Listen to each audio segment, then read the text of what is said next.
Noticentro 1, CMI. En medio de la controversia respecto a la idea del gobierno de hacer una Asamblea Nacional Constituyente, el presidente Gustavo Petro se reunirá este martes con los presidentes de las altas cortes, así como con la fiscal general Luz Adriana Camargo.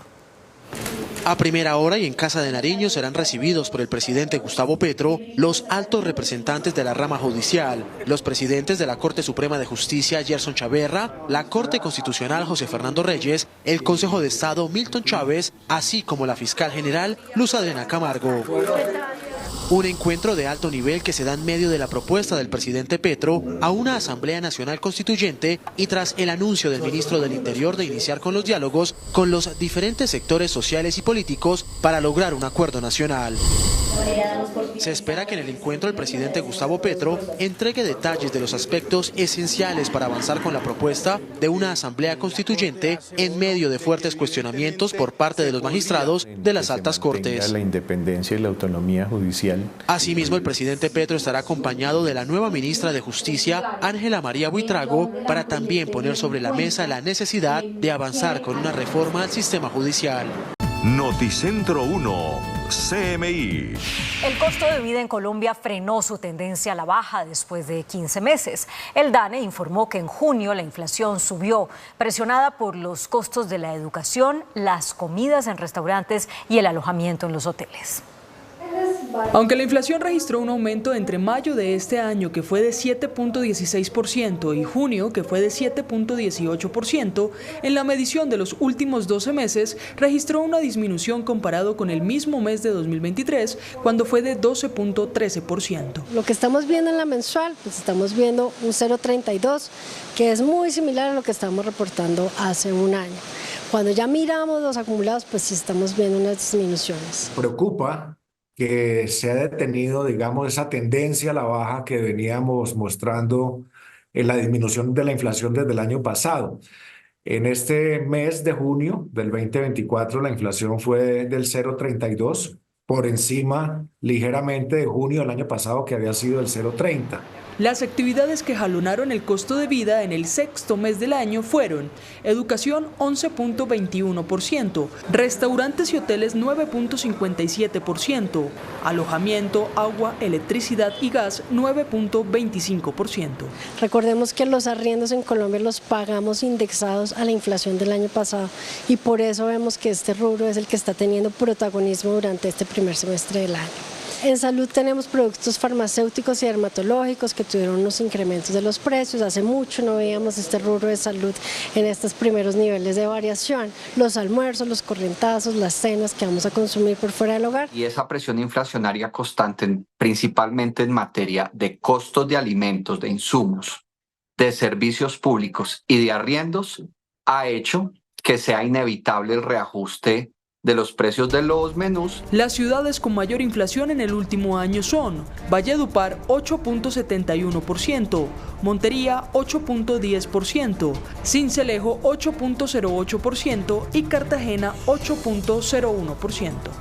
Noticentro 1, CMI.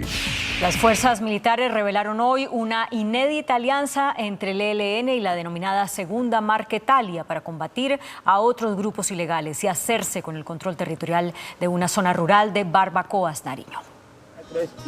Este video difundido por las fuerzas militares sería una de las evidencias de una alianza inédita entre la llamada Segunda Marquetalia y el Ejército de Liberación Nacional en Nariño para combatir y disputar el territorio de esa región con el Estado Mayor Central. De acuerdo a las primeras informaciones, la intención sería la de fortalecer las capacidades terroristas de la alianza criminal entre la Segunda Marquetalia y el GAO-ELN para confrontar al autodenominado Estado Mayor Central por el control ilegal de este territorio. Según las fuerzas militares, en recientes operativos se localizó en esa zona un depósito ilegal con 65 minas antipersonal. Las autoridades reportaron la captura de uno de los presuntos responsables del reclutamiento ilegal de menores para incorporarlos a las filas de las disidencias en el sur del país.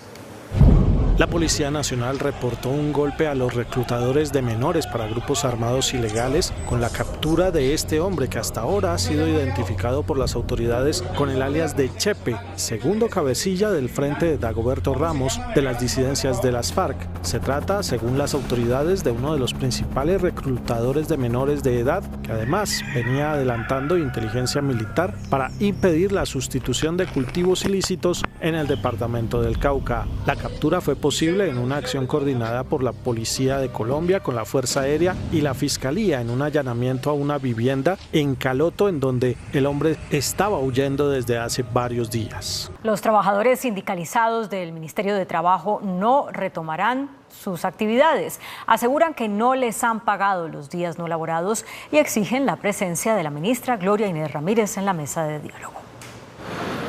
Hoy se debían entregar las sedes en las que se desarrolla la huelga de empleados del Ministerio de Trabajo. Sin embargo, los sindicatos anunciaron la continuidad de la huelga por el no pago de los días no laborados. Lo formal y para nosotros decir levantamos la huelga es cuando se cumpla pago de salario y cuando se cumpla en mesa de diálogo que quede en acta el cumplimiento de los 13 puntos priorizados y concretar con ellos cómo se van a cumplir esos acuerdos. Fuentes del Ministerio de Trabajo le confirmaron a este noticiero que las órdenes de pago fueron emitidas y entre hoy y mañana todos los trabajadores que firmaron el acuerdo de compensación recibirán el pago. Hoy se cumplieron 38 días de cese de actividades. La situación en el Urabá antioqueño por el cierre de la frontera ordenado por el gobierno de Panamá es crítica debido al represamiento de migrantes que pretenden atravesar Centroamérica y llegar a Estados Unidos. El gobierno de Panamá instaló un cerco con alambre de púas en la frontera con Colombia para frenar la migración por el Darién. Esto en la frontera, vea cómo sellaron, bien sellado ese camino, vea. Líderes aseguran que cerrar los principales caminos por donde han transitado millones de migrantes incrementará los riesgos en una ruta que ya de por sí es muy peligrosa. Esta situación nos va a generar a nosotros un grave problema, que se va a represar el número de migrantes.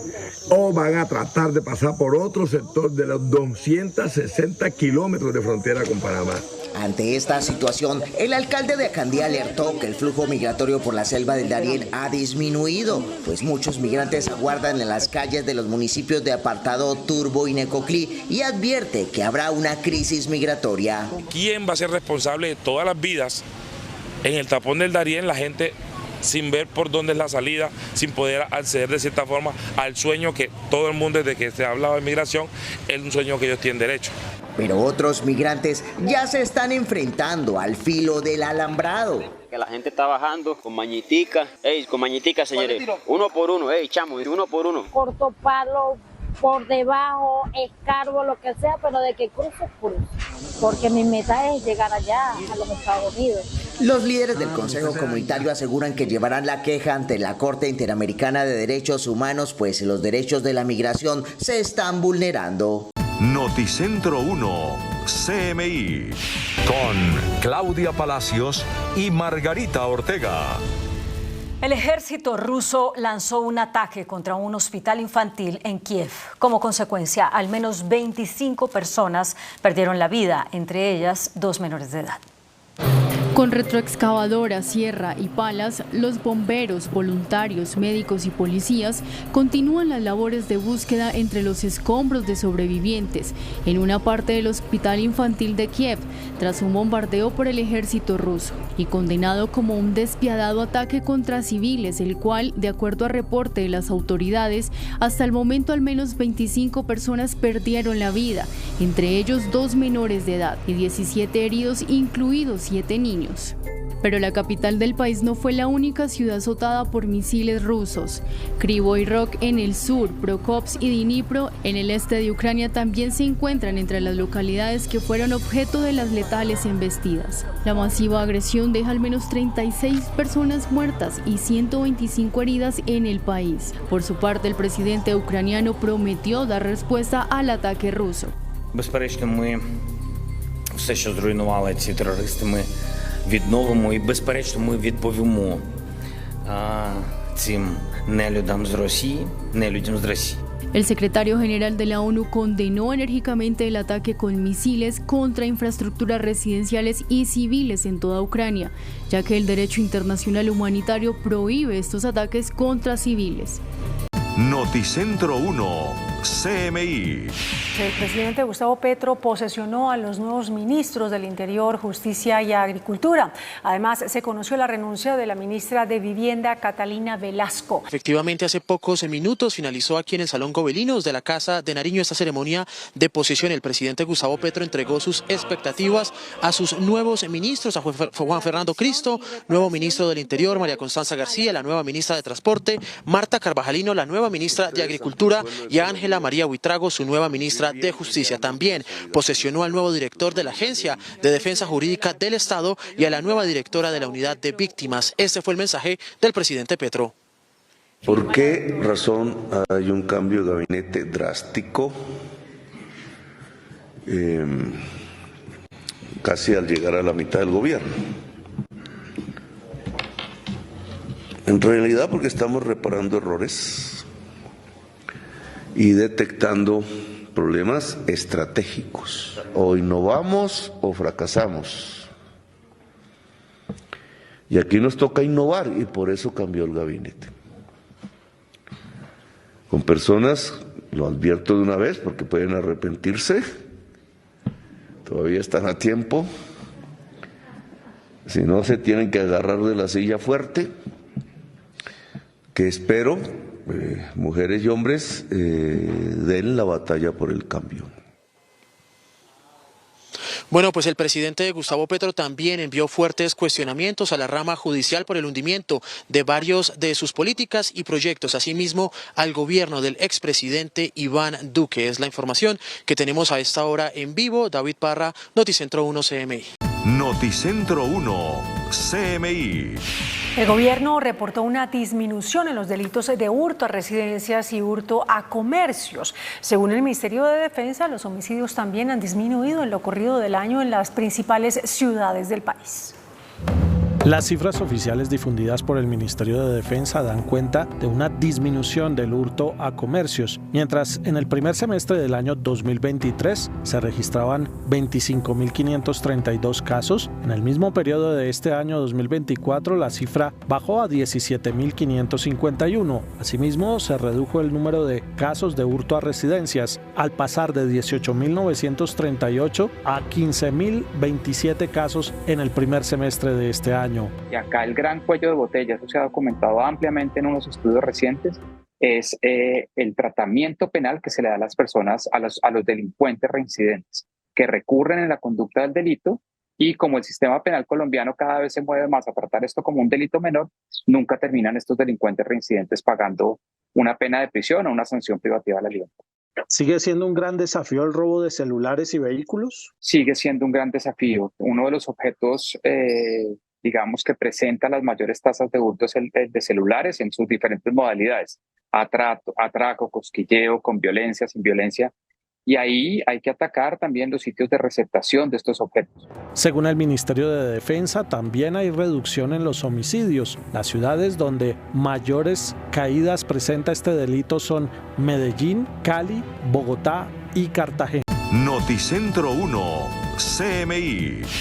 Con la presencia del comandante del Frente Comuneros del Sur, disidente del ELN, alias HH, y el consejero comisionado para la paz, Oti Patiño, se cumplió en zona rural de Samaniego, en Nariño, el tercer encuentro para desescalar el conflicto en esa zona del país y concretar un proceso de paz con ese grupo armado que lleve a su desmovilización y a la dejación de las armas.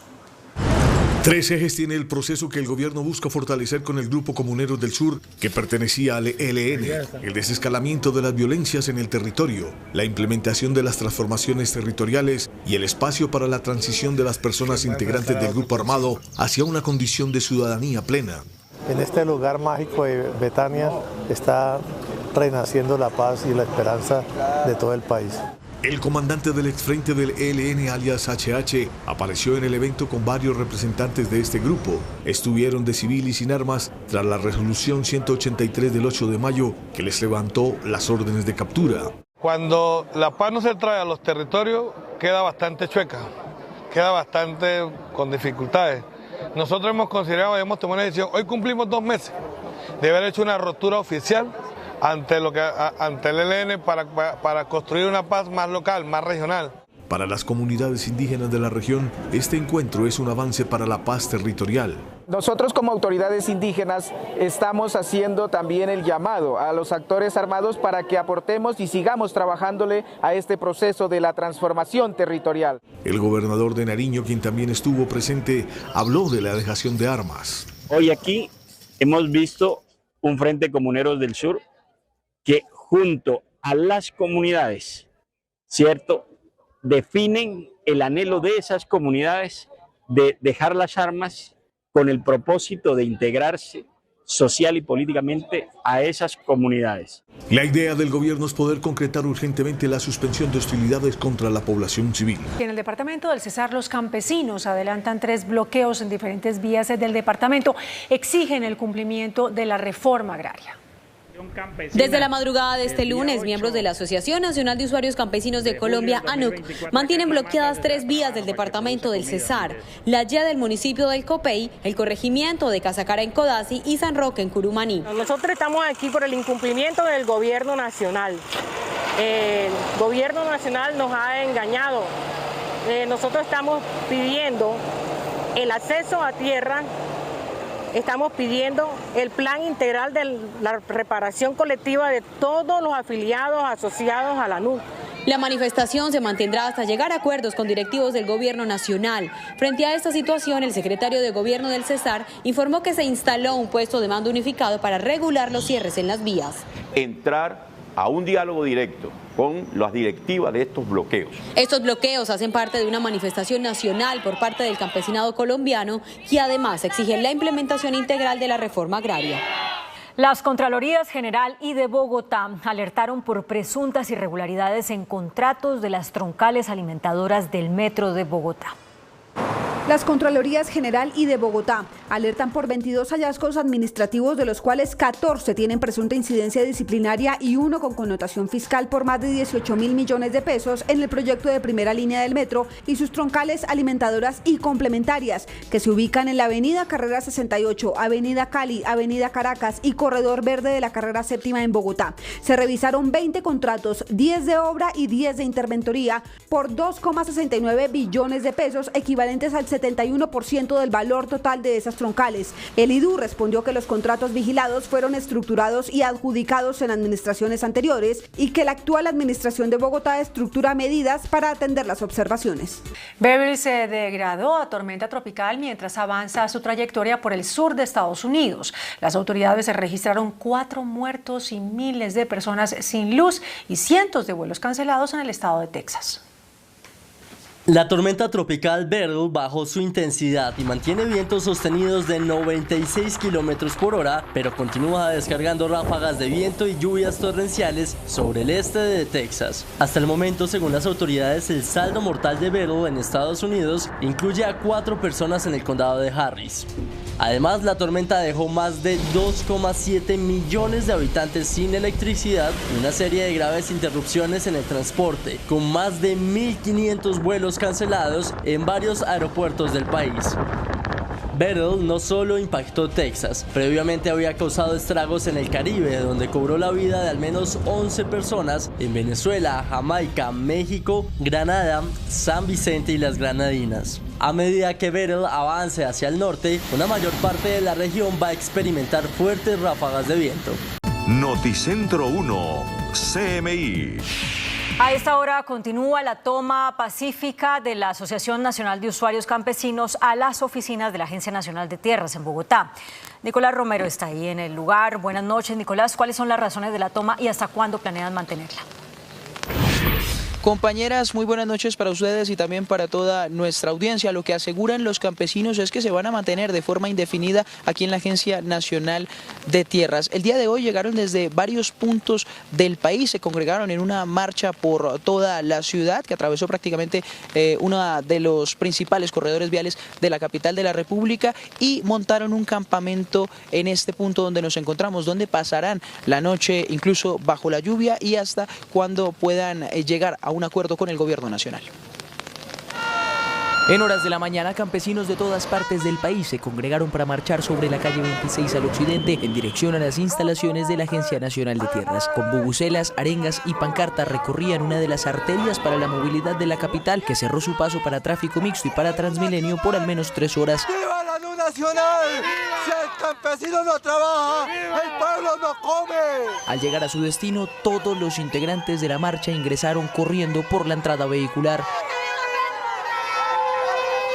En las instalaciones de la Agencia Nacional de Tierras ya los esperaba otro gigantesco grupo que desplegaba artículos necesarios para acampar por varios días en el lugar. Y venimos preparados a lo que sea, es decir, a quedarnos un día, 15 días, un mes, eso depende ya del gobierno nacional. Nosotros en el departamento del Cauca estamos posicionados como campesinos, pero sí que haya un lugar que nos diga que es una zona de reserva campesina legalmente constituida, no la tenemos. Mientras algunos encendían leña y alistaban los alimentos para cocinar el almuerzo, otros irrumpieron en las instalaciones del Ministerio de Minas y Energía para desplegar asentamientos pasajeros en los que estarán hasta que sean atendidas sus demandas. Para conocer ese amplio pliego de peticiones, entrevistamos al presidente de la Asociación Nacional de Usuarios Campesinos, que nos contó algunas de las principales demandas que traen para estas mesas de diálogo con el gobierno nacional. Noticentro 1 CMI conoció el pliego de 32 peticiones que la Asociación Nacional de Usuarios Campesinos negociará con los representantes del gobierno nacional. El principal pedido de la organización dice lo siguiente: exigimos a la Corte Suprema de Justicia y a la Corte Constitucional respaldar la reforma agraria integral y promover un espacio de interlocución con el campesinado de Colombia en cabeza de la Agencia Nacional Campesina. Otro de los puntos es la articulación efectiva entre las instituciones gubernamentales. Lastimosamente hoy las instituciones no están articuladas, no tenemos los avances en cuanto a el cumplimiento de los acuerdos pactados con las organizaciones. Y en ese sentido, entonces, los campesinos buscamos todos los medios de interlocución, buscamos cómo concertar con las instituciones, pero lastimosamente ha sido una concertación infructuosa. Otra de las solicitudes que más preocupa al campesinado es la seguridad en sus territorios y la entrega de aquellos que habían quedado pactados en mesas anteriores. Hemos convocado a una movilización indefinida y hasta tanto no tengamos una respuesta clara frente al pliego de peticiones que hemos presentado como Agenda Nacional Campesina, no nos vamos a ir de Bogotá. ¿Esa respuesta clara cuál sería? Que el gobierno nos diga cuándo nos va a cumplir. Básicamente eso es lo que espera el campesinado, que le cumplan. El paro y la toma pacífica cesarán únicamente si el gobierno entrega a la organización fechas en las que se cumplan sus demandas. El gobierno asegura que está abierto al diálogo y que a pesar de todo, lo que se ha pactado está en proceso de cumplirse. Es por ahora la información que emitimos desde la Agencia Nacional de Tierras, ubicada en el occidente de Bogotá, desde donde me despido. Nicolás Romero, Noticentro 1 CMI. Noticentro 1 CMI. El jefe negociador del gobierno con el llamado Estado Mayor Central de las FARC, que se mantiene en la mesa de diálogos, Camilo González, dijo hoy que es partidario de prorrogar el cese el fuego con estas estructuras, pese a los últimos acontecimientos en Valdivia, Antioquia, donde perdieron la vida 6 militares. El próximo 15 de julio vence la prórroga del cese el fuego con una parte del Estado Mayor Central. A partir de hoy se inicia un ciclo de conversaciones que se ve complicado tras la muerte de 6 uniformados en Valdivia. Pues la recomendación que hacemos desde la delegación es que se mantenga el cese al fuego, un nuevo decreto, pero es el presidente el que en definitiva lo decide.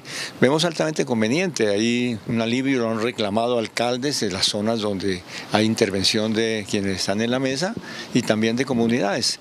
Yo creo que es mucho mejor conversar en medio de circunstancias de disminución de violencias, donde se puedan hacer reclamos y arreglar controversias, que en una situación de guerra abierta.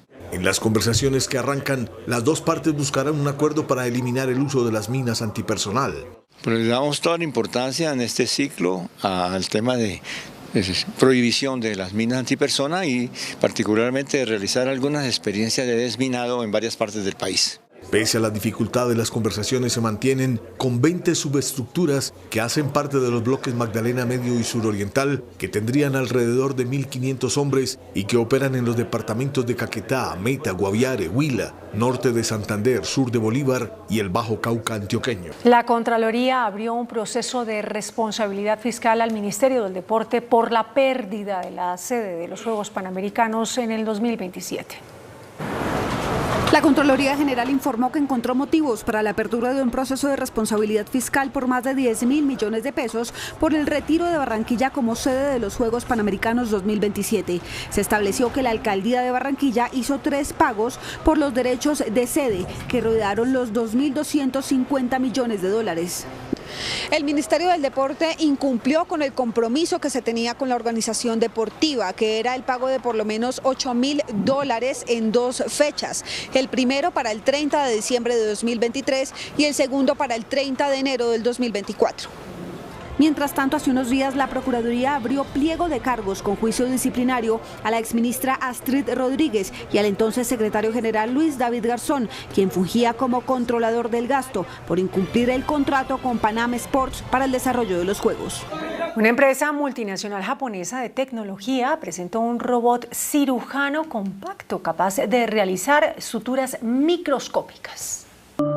En Tokio se presentó un robot de super microcirugía con cámaras 3D y 4K y pantallas OLED para ayudar a los cirujanos durante las operaciones. Este dispositivo está compuesto con una consola de sobremesa que controla el robot a distancia, lo que permite a los cirujanos sentarse cómodamente durante las operaciones largas y abre la puerta a futuras operaciones a distancia. El robot también cuenta con brazos de baja latencia y baja fricción con escalado de movimiento. Este sistema reduce los movimientos de la mano del cirujano, manteniendo al mismo tiempo una gran capacidad de respuesta. El prototipo se une a un reducido mundo de sistemas robóticos emergentes capaces de realizar supercirugías.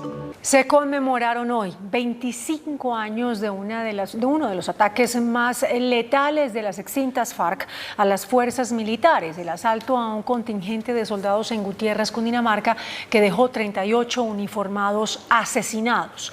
Pese a que muchas de las familias han sido reconocidas como víctimas, aún hoy más del 60% no han sido admitidas en el proceso de reparación. Fue en la madrugada de un 8 de julio. Cerca de 300 hombres del bloque oriental de las ex-FARC coparon a un pelotón de 60 soldados. Los tomaron de sorpresa y el asalto dejó 38 militares muertos. Hoy, 25 años después, las familias de las víctimas piden ser escuchadas. Queremos recordarle al gobierno nacional que Gutiérrez fue víctima, que Gutiérrez vivió tal vez uno de los momentos más difíciles que ha vivido el país. Hoy fue lanzado el documental Gutiérrez, una deuda pendiente. Aproximadamente 175 familias han sido reconocidas como víctimas, pero según Acuña, esto es menos del 30%. Gutiérrez debió haber sido incluido dentro de este grupo de municipios que fueron priorizados y que hoy están recibiendo la inversión de recursos que a raíz del proceso de paz se destinó para tal motivo. Según Acuña, Gutiérrez sigue siendo una deuda pendiente para la reparación integral. Noticentro 1, CMI. El presidente de los Estados Unidos, Joe Biden, le envió una carta a su partido político, el Demócrata, en la que dice que no se retirará de la candidatura para las elecciones presidenciales de noviembre. Cansado de las constantes sugerencias de que abandone la candidatura a las elecciones presidenciales en noviembre, el mandatario estadounidense Joe Biden, por medio de una carta dirigida a su partido político demócrata, le reiteró que no se retirará y les pidió que acaben con el debate, puesto que él es apto para seguir gobernando el país y que no volvería a presentarse si no creyera absolutamente que es el mejor para vencer al republicano Donald Trump. Tuvimos un proceso de nominación demócrata y los votantes han hablado clara y decisivamente. Recibí más de 14 millones de votos, el 87% de los votos emitidos durante todo el proceso de nominación. Tengo casi 3.900 delegados, lo que me convierte en el presunto candidato de nuestro partido por un amplio margen. Los cuestionamientos a la capacidad de Biden, de 81 años, de continuar como candidato presidencial para las elecciones del 5 de noviembre se incrementaron después del debate con Trump el 27 de junio, donde se le vio sin fuerza en la voz y sus titubeos al responder las preguntas. Noticentro 1, CMI. La defensa del ex jefe paramilitar Salvatore Mancuso denunció que hay un plan para asesinarlo. Pidió protección para su cliente una vez se defina su salida definitiva de la cárcel. El ex jefe paramilitar Salvatore Mancuso estaría a punto de salir de la cárcel, luego de que Justicia y Paz levantara varias de las órdenes de captura en su contra. Sin embargo, el IMPEC aún verifica si tiene procesos pendientes. Desde Estados Unidos, la abogada de Mancuso habló sobre el caso y dijo que el ex jefe paramilitar debe quedar libre en las próximas horas.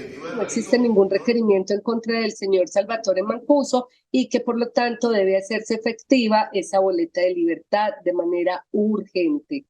Ante la inminente libertad del ex jefe paramilitar, la UNP alista un dispositivo para garantizar su seguridad. Incluso su defensa denuncia un plan para asesinarlo. Se tiene conocimiento que supuestamente existe un plan para atacar al señor Salvatore Mancuso. Claro que tememos por la seguridad. De hecho, desde hace muchos años a nosotros los abogados nos han estado amenazando. Mancuso es procesado por miles de delitos, incluidos homicidios, desplazamientos y desapariciones forzadas. Noticentro 1, CMI. Y el gobierno reportó una caída histórica en la deforestación. Dijo que es la más grande disminución de los últimos 23 años. En el consolidado del año 2023 se reportó una reducción del 36% en deforestación, así lo anunció el Ministerio de Ambiente. La cifra del año 2023, que es 79.256 hectáreas, es la cifra más baja producida desde que tenemos serie histórica desde el año 2000. Es por primera vez una cifra que reduce sustancialmente por debajo de las 100.000 hectáreas y es un año realmente icónico en esta lucha contra la deforestación. Recuerden que el compromiso de Colombia es llegar a cero deforestación al 2030, que se mapea como más o menos 50.000 hectáreas en el año 2030. Entre 2021 y 2023, la reducción es del 54%, pasando de 174.103 hectáreas deforestadas en 2021 a 123.517 en 2022 y menos de 80.000 en 2023. La Amazonía tuvo una disminución del 38% en deforestación, Meta del 57%, Putumayo 52% y Caquetá 34%. Esta es la reducción más significativa de este milenio. La Procuraduría pidió cuentas a Colpensiones sobre el nuevo modelo pensional. La Procuraduría le pidió a Jaime Duzán, presidente de Colpensiones, información sobre las medidas que han tomado para hacer frente al nuevo modelo pensional que entrará en vigencia en julio del próximo año. Según la Procuraduría, Colpensiones no estaría lista para pasar de administrar la información de 6.500 millones de personas a 25.000 millones de afiliados. La entidad no se opone a una reforma, la entidad se opone a muchos aspectos de esa reforma que están por reglamentar, que no fueron definidos en el texto, que quedaron confusos. Se opone a la vigencia, se opone a la institucionalidad de Colpensiones porque conocemos sus fallas desde que la crearon. La Procuraduría le dio plazo a Colpensiones de 10 días para entregar información sobre las acciones y cambios administrativos, tecnológicos y operativos implementados para la entrada en operación del nuevo modelo pensional. Desde el próximo 15 de julio, los usuarios del servicio de energía de la empresa Aire tendrán una rebaja del 4% en las tarifas. La empresa de servicio comunicó que se trata del cumplimiento de los acuerdos logrados con el Ministerio de Minas y Energía. Se benefician más de 1.300.000 usuarios de los departamentos de Atlántico, La Guajira y Norte del Magdalena. Esto representa un valor menor de cerca de 49 pesos por kilovatio que se van a lograr disminuir. Desde la Liga de Usuarios del Atlántico se calificó de irrisoria la rebaja. Actualmente tenemos una tarifa de 1.172, la más alta de Colombia. Si le restamos el 4% es 46 pesos, quedaríamos en 1.116, la más alta del país. Mientras tanto, la opción tarifaria, otro componente que ha llevado a un incremento de más del 30% de la tarifa de energía en el último año, se seguirá cobrando. La directora del gestor de gas natural de la Bolsa Mercantil de Colombia, María Claudia Alzate, alertó por la caída en la producción de combustible durante el último año. El reporte de la Bolsa Mercantil de Colombia muestra un panorama preocupante en materia de gas natural. El informe de perspectivas de oferta revela un déficit para los próximos años debido a una reducción en la producción. Para 2024 de 7,3%, en 2025 11,6% y en 2026 9,3%. En promedio la caída será del 19,8%. Los principales campos como Cusiana, Cupiagua y Chuchupa siguen en declive. Por eso es que se puede concluir que la producción de gas, con las últimas declaraciones o las declaraciones que están disponibles para el mercado, se presenta una caída importante de este gas. La dirigente hizo un llamado para agilizar la política de hidrocarburos que garanticen el abastecimiento con producción nacional. De no ser así, se tendrá que contar con mayores importaciones. Y que se permita que se puedan hacer contratos de largo plazo para darle viabilidad a estos campos. La demanda de gas natural crece sobre el 4% anual. El presidente de la Asociación de Productores de Leche, Felipe Pinilla, hizo un llamado a la nueva ministra de Agricultura, Marta Carvajalino, para que se reúna de urgencia con el gremio para buscar soluciones a la crisis del sector derivada de la caída en los precios al productor. Necesitamos que ella como ministra nos reciba, podamos discutir la situación tan compleja que está viviendo el sector lácteo. Este es el llamado o SOS que lanza el vocero de los productores de leche en Colombia a la nueva ministra de Agricultura, Marta Carvajalino, por la grave crisis que está enfrentando ese sector debido a la sobreoferta. Hoy en el país al productor le están dejando de recoger la leche en su finca y ese es un producto que en finca es tremendamente perecedero. ¿Está desperdiciando ya la leche en alguna de esas zonas críticas? En algunas ocasiones lamentablemente sí, porque hay zonas que se han quedado sin la recolección de leche de intermediarios o de diferentes rutas compradoras de leche y eso ha generado que el productor tenga solo las alternativas que dependen de sí mismo. Los ingresos a los productores se han reducido en 20% este año y las zonas más críticas son Boyacá, Antioquia, Cundinamarca, Risaralda, Caldas y Quindío, entre otras. Noticentro 1, CMI. La corporación internacional estadounidense Boeing se declaró culpable por el accidente de sus aviones 737 MAX en 2018 y 2019, en los que murieron 346 personas. Tras un acuerdo establecido por fiscales federales y con el fin de evitar un juicio penal, Boeing se declaró culpable de conspiración para cometer fraude, luego de que las autoridades en Estados Unidos descubrieran que la empresa incumplió un acuerdo que pretendía reformarla, tras los dos accidentes fatales de sus aviones 737 MAX, en los que murieron 346 pasajeros y tripulantes. Sin embargo, la compañía aeroespacial más grande del mundo tendrá que pagar una multa de $244 millones e invertir 455 millones en programas de mejora de seguridad. Entre tanto, las familias de los fallecidos en los dos accidentes reclaman a Boeing $24.800 millones en indemnizaciones y multas. Noticentro 1, CMI. Estados Unidos vivió un fin de semana violento. Hubo tiroteos en Detroit y en Chicago. Al menos 20 personas perdieron la vida. En Estados Unidos, el fin de semana, los ciudadanos celebraron el Día de la Independencia, conmemoración que se convirtió en una ola de tiroteos. En Detroit, 2 personas fallecieron y 19 resultaron heridas en un tiroteo en una fiesta callejera. De acuerdo al reporte de las autoridades, recibieron la alerta de que un tirador abrió fuego en una fiesta. Aunque todavía no hay ningún sospechoso en custodia, la policía abrió una investigación para esclarecer los hechos. En Chicago, más de 100 personas fueron baleadas y 19 de ellas murieron. Según la policía, todos los años en la celebración de la independencia se registran tiroteos masivos. El año pasado, 11 personas fallecieron y más de 60 resultaron heridas. Noticentro 1, CMI. Diferentes personalidades del país, incluido un grupo de constituyentes de 1991, rechazaron la propuesta del Gobierno Nacional de convocar una nueva Asamblea Nacional Constituyente. Viene aquí a la Javeriana. Gustavo Zafra integró la Asamblea Nacional Constituyente a nombre del Partido Liberal. Álvaro Echeverri Uriburu lo hizo a nombre de la Alianza Democrática M19. Los dos corredactaron la Constitución de 1991. Hoy se oponen a que haya una Asamblea Nacional Constituyente. Uno de los grandes aciertos nuestros fue dejar que la Constitución pudiera modificarse por 3 vías y no hacerla absolutamente rígida. Y por eso La Constitución ha sobrevivido porque la han ido ajustando a la vida real de las sociedades. Considero que en este momento una constituyente no es conveniente, más por temas de tipo político y de falta de consensos, etcétera.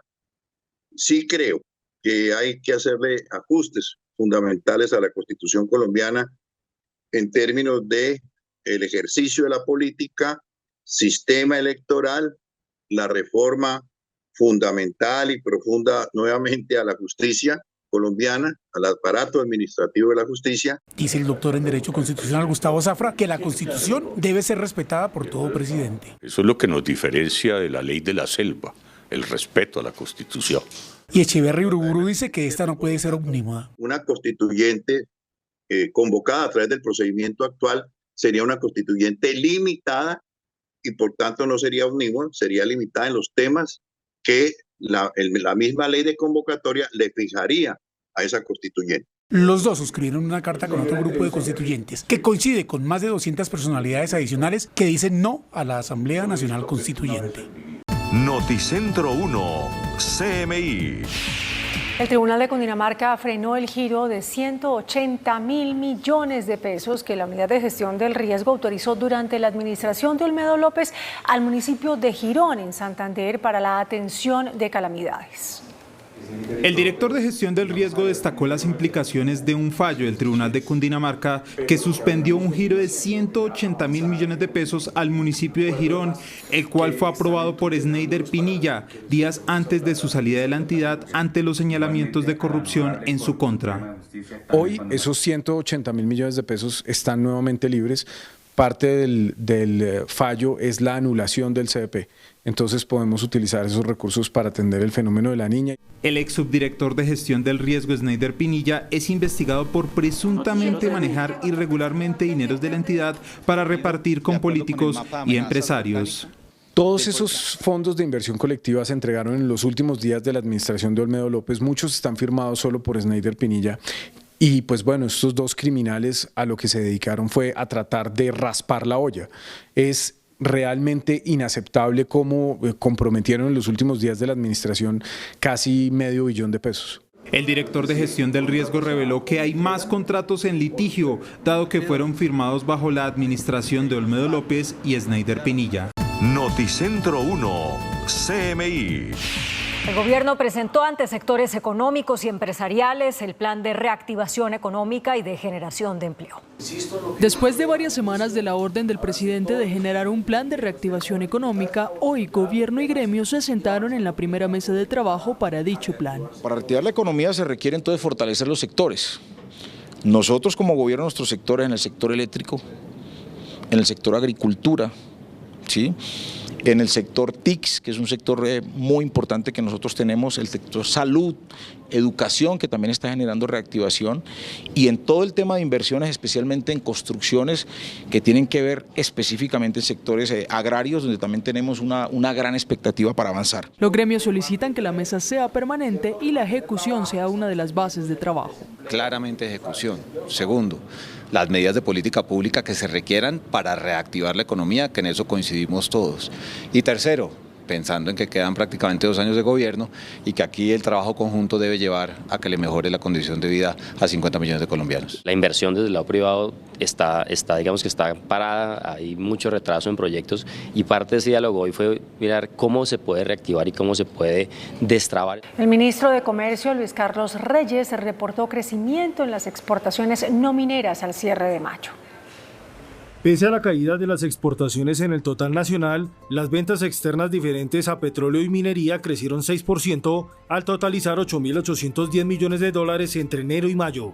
La agroindustria y las manufacturas registraron un alza en varios productos, al igual que una tendencia positiva de 15,2% en el volumen de despachos. A través de un video, el gobierno explicó: proyecta esa transformación económica que queremos. Por su parte, los gremios insisten en un mayor esfuerzo para diversificar la canasta exportadora. Una disminución de la dependencia minoenergética es ideal para cualquier país al ser, o como una empresa, al ser un solo monoproducto no puede ser solo el negocio, poderlo crecer y diversificarlo es lo importante. Se espera que las exportaciones al cierre del año superen los 60.000 millones de dólares. El exfiscal Eduardo Montealegre presentó una denuncia contra el alcalde de Santa Marta, Carlos Pinedo, por presuntos nexos con grupos paramilitares. Ante la Fiscalía, Jorge Agudelo, candidato a las elecciones a la alcaldía de Santa Marta, denunció al alcalde electo Carlos Pinedo. El origen es una foto entre él y alias Don Camilo, comandante del grupo paramilitar Los Pachenca. Esta foto se toma en la zona de operación del grupo de Los Pachengas, del grupo paramilitar, que hacía un candidato a la alcaldía de Santa Marta. Según el candidato, hubo constreñimiento en la zona rural de Santa Marta por parte del grupo paramilitar donde ganó Pinedo, frente a la zona urbana donde ganó Agudelo. También dice que hubo un supuesto concierto para delinquir entre autoridades electorales para, según él, robarse las elecciones. Lo que ocurrió con las elecciones de Santa Marta fue un robo latente, un robo orquestado. La denuncia ante la Fiscalía es por los delitos de concierto para delinquir y constreñimiento al elector. Las exportaciones de cacao alcanzaron cifras récord durante el primer semestre del año. Las ventas externas del producto duplicaron su valor, según la Federación de Cultivadores de Cacao. El presidente de Fede Cacao, Eduard Vaquero, informó que las exportaciones de este producto colombiano prácticamente se duplicaron en valor al pasar de 35 millones de dólares entre enero y abril del 2023 a 75 millones de dólares en el mismo periodo de este año. Prácticamente estamos estamos exportando el doble de lo que exportábamos antes, pero también hay un factor que no es menor y es que el precio internacional es mucho más alto. La producción de cacao también aumentó al pasar de 24.105 toneladas a 27.649. Sin embargo, un fenómeno de contrabando de cacao colombiano hacia Ecuador preocupa al gremio. Estimamos que seguramente unas 2.500 o 3.000 toneladas se fueron. Es menos recursos que dejan de recibir los productores del aporte que ellos mismos hacen. Noticentro 1, CMI. El presidente de Francia, Emmanuel Macron, decidió mantener temporalmente en el cargo a su primer ministro, quien le presentó su renuncia tras el triunfo de la izquierda en las elecciones legislativas. Hay incertidumbre sobre la nueva legislatura francesa tras unas elecciones que no arrojaron mayoría absoluta a ninguna coalición política. Por medio de un comunicado del Palacio del Elíseo, el presidente Emmanuel Macron le pidió este lunes a su primer ministro Gabriel Attal que permanezca temporalmente en el cargo para garantizar la estabilidad del país. El mensaje fue difundido poco después de que el premier presentara formalmente su dimisión al mandatario luego de conocer los resultados de la segunda y definitiva ronda electoral. Los resultados de las elecciones, según el Ministerio del Interior, indican que el partido de izquierda Nuevo Frente Popular quedó en primer lugar, pero sin mayoría absoluta, y tendrá 182 escaños en la Cámara Baja del Parlamento francés. En segunda posición, la alianza centrista del presidente, Juntos por la República, que obtuvo 168 diputados. En tercer y sorpresivo lugar se encuentra el partido ultraderechista Agrupación Nacional, que finalmente queda con 143 legisladores. Y como cuarta fuerza política, los republicanos, la bancada de la derecha tradicional francesa, que obtuvo 45 escaños. Para obtener la mayoría absoluta, las bancadas debían alcanzar al menos 289 lugares en la Asamblea. Noticentro 1, CMI. El presidente Gustavo Petro se reunió con los integrantes del partido Comunes. Luego del encuentro, el jefe de Estado recibió un espaldarazo a su propuesta de constituyente. El encuentro que se realizó en la presidencia tenía como objetivo preparar el informe que se presentará ante el Consejo de Seguridad de la ONU sobre la implementación de los acuerdos de paz. El acuerdo nos va diciendo, para eso nos ponemos de acuerdo, reformas en el Congreso, normas, leyes, decretos. Bueno, y si alguien dice la reforma constituyente y hay consenso, si eso hay consenso, vamos para esa, pero eso se parte de ahí. Primero vamos a trabajar eso. Los ex integrantes de las FARC y firmantes del acuerdo aseguraron que buscan alternativas para avanzar con la implementación de los acuerdos. Estamos hablando de lo que dice el acuerdo que discutimos en La Habana y que ratificamos aquí en el Teatro Colón, donde está planteado un gran acuerdo nacional para sacar la violencia, las armas del ejercicio de la política. Eso es lo fundamental. Los mecanismos los vamos construyendo. Un encuentro que se da entre las dos partes firmantes de los acuerdos de paz previo a la visita del presidente Petro al Consejo de Seguridad para hablar de los desafíos en la implementación de lo pactado. Noticentro 1, CMI. Por su parte, el ministro del Interior, Juan Fernando Cristo, entregó detalles de la visita que realizará el presidente Gustavo Petro al Consejo de Seguridad de la ONU. Descartó que se hable de la constituyente en el encuentro. El gobierno nacional ultima los detalles del informe que presentará el presidente Petro en la ciudad de Nueva York sobre la implementación de los acuerdos de paz. Aseguran que buscan acciones concretas frente al poco avance que se presenta. Es un plan de choque para acelerar la implementación del acuerdo de paz y en el cual además el presidente ha reiterado una y otra vez el compromiso del gobierno con la implementación del acuerdo de paz. El ministro descartó que se ponga sobre la mesa en las Naciones Unidas el tema de la Asamblea Nacional Constituyente. Eso no tiene nada que ver con el acuerdo de paz ni con el Consejo de Seguridad de Naciones Unidas. Esa palabra se está volviendo... Bueno. El presidente Petro viajará el próximo miércoles a la ciudad de Nueva York, donde presentará los desafíos de la implementación de los acuerdos firmados entre el Estado y las extintas FARC. 11 de los 20 congresistas de la coalición Verde Esperanza firmaron una carta en la que presentaron formalmente a Catherine Miranda como candidata a la presidencia de la Cámara de Representantes. La tensión política por la presidencia de la Cámara de Representantes se agudiza a contados días del inicio de la legislatura el próximo 20 de julio. Con esta carta, la representante Catherine Miranda dio a conocer que 11 de los 20 congresistas de la bancada Verde Esperanza apoyan su candidatura. Sin embargo, otros de los candidatos explican que la carta no es vinculante y el partido aún no define quién o quiénes serán los candidatos. Por el momento hay 5 aspirantes a la presidencia de la corporación. La Autoridad Nacional de Licencias Ambientales multó a la minera de carbón Prodeco por incumplir normas ambientales. Son más de 1.700 millones de pesos los que debe pagar esta empresa minera por no implementar las barreras correspondientes para los botaderos de estériles, las que mitigarían el impacto ambiental negativo en zonas aledañas ubicadas en el departamento del Cesar. Noticentro 1, CMI. El Fondo Monetario Internacional presentó las proyecciones de inflación para el continente americano. Venezuela encabeza la lista con una inflación interanual del 160%. La inflación en las Américas está cediendo en toda la región y seguirá descendiendo durante este año gracias a las prontas medidas de los bancos centrales de la región y las tendencias de desinflación a escala mundial. El Fondo Monetario Internacional estima que este año Venezuela exhiba una inflación interanual del 160%, luego de que para el 2023 la proyección fuera del 190%, colocándola así por encima de Argentina, cuya estimación es del 149%. El tercer y cuarto lugar serían para Uruguay con una inflación del 5,7% en el 2024 y Colombia con el 5,3% respectivamente. Por su parte, la proyección del Fondo Monetario Internacional para Venezuela en el 2025 es una inflación interanual del 150% y para Argentina del 45%. Las dos naciones han ido alternándose el primer puesto durante el último año como el país con la inflación más alta de América Latina y del mundo. En tanto, la proyección de inflación interanual para Sudamérica es del 18,2% en 2024 y del 8,4% en 2025. Noticentro 1, CMI. El presidente de Venezuela, Nicolás Maduro, les dijo a sus seguidores que la cantante colombiana Karol G le envió una canción para su campaña política. Karol G me mandó una canción para la campaña. La vamos a estrenar estos días. Mira, ya ensayé el baile. Porque aquí me conocen como el gallo pinto. Pero en el exterior me están diciendo Nicole G. No sé por qué. De esta manera, el mandatario venezolano Nicolás Maduro, quien busca la reelección el 28 de julio, aseguró que la cantante colombiana Karol G le envió una canción para su campaña. Además, arremetió contra su contrincante de la oposición, Edmundo González, tachándolo de viejo decrépito.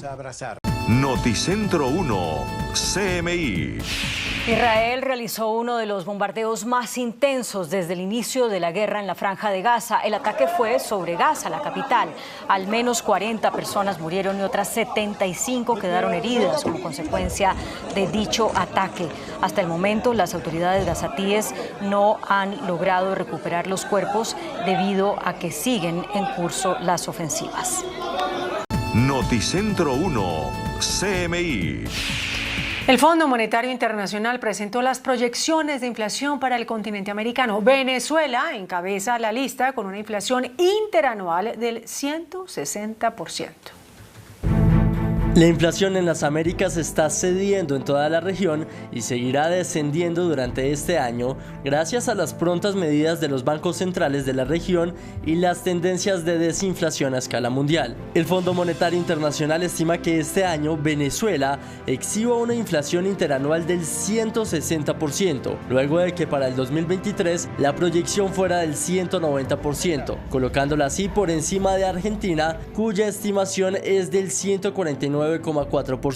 El tercer y cuarto lugar serían para Uruguay con una inflación del 5,7% en el 2024 y Colombia con el 5,3% respectivamente. Por su parte, la proyección del Fondo Monetario Internacional para Venezuela en el 2025 es una inflación interanual del 150% y para Argentina del 45%. Las dos naciones han ido alternándose el primer puesto durante el último año como el país con la inflación más alta de América Latina y del mundo. En tanto, la proyección de inflación interanual para Sudamérica es del 18,2% en 2024 y del 8,4% en 2025. Noticentro 1, CMI.